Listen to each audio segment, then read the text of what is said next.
how to plan a trip in advance on Transit app. Hello guys, welcome to today's tutorial. In this video you would learn how you can plan a trip in advance on the Transit app, and here is how to go about it. Now, what's the first step? The first step to do is to open up your Transit app just like I have done here. Now, once you've done that, you'll be brought to the home page automatically. On this page, move to the lowest part of the screen and click on your search box. Now, after clicking on your search box, you'll be taken to your trip planner. So here you can now go ahead and plan a trip. Select your location, that is your destination, as well as entering your location. So once you've done that, at the top part of the screen below that, you can see the option leave now, right?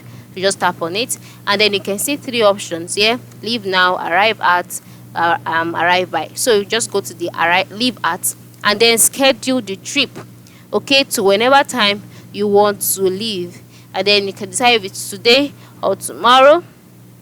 All right, and then click OK, and then just like that, that particular trip would be made. And then after clicking on it, the transit route available will be displayed, and the trips that fit into your schedule will be displayed. So all you need to do is to select it, and then you are good to go. The reason why it is displaying no transit routes found for me is because I am currently in an unsupported region, but for you, your own case won't be that way. So just follow this and you are good to go. Thank you very much for watching.